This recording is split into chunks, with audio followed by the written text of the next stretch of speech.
Vous vivez aux Antilles et vous pensez acheter votre véhicule en métropole pour économiser plusieurs milliers d'euros. C'est souvent une très bonne idée, mais seulement si vous connaissez tous les process, parce que ça peut très vite devenir un cauchemar. Aujourd'hui, je vais vous expliquer comment exporter son véhicule de métropole jusqu'aux Antilles.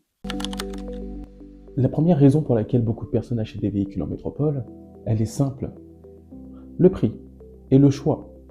En Martinique, le marché est beaucoup plus petit et certains modèles valent parfois plusieurs milliers d'euros plus cher que le prix du marché. Mais attention, tous les véhicules ne sont pas forcément adéquats aux Antilles. Certains paramètres sont à prendre en compte. La chaleur, l'humidité, l'état des routes, les pièces détachées. C'est pour ça qu'il est primordial de bien sélectionner sa voiture avant d'importer.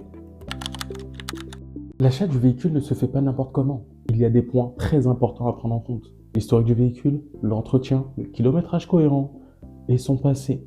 Si le dossier du véhicule n'est pas propre, ça peut poser de gros problèmes au moment de l'immatriculation et au passage de la douane.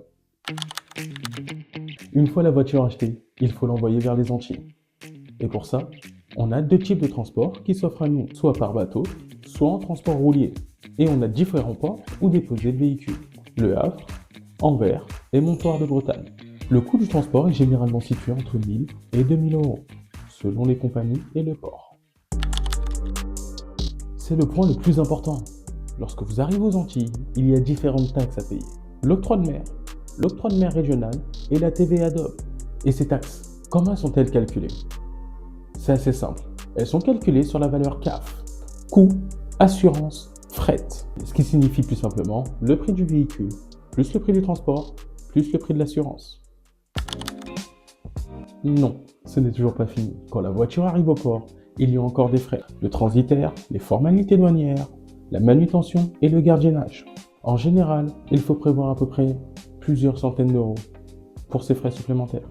Importer une voiture aux Antilles peut être très intéressant, mais seulement si toutes les étapes sont bien respectées. Le choix du véhicule, le transport et les formalités peuvent devenir très compliqués si on ne connaît pas tout le process. Si vous vivez aux Antilles et que vous cherchez un véhicule en métropole, contactez-moi. Je vous accompagne de la recherche à la sécurisation de l'export pour vous éviter toute erreur coûteuse. Pour ceux que ça intéresse, vous retrouvez toutes les informations en description. Et n'oubliez pas, je ne suis pas là pour vous faire acheter une voiture. Je suis là pour vous éviter les erreurs.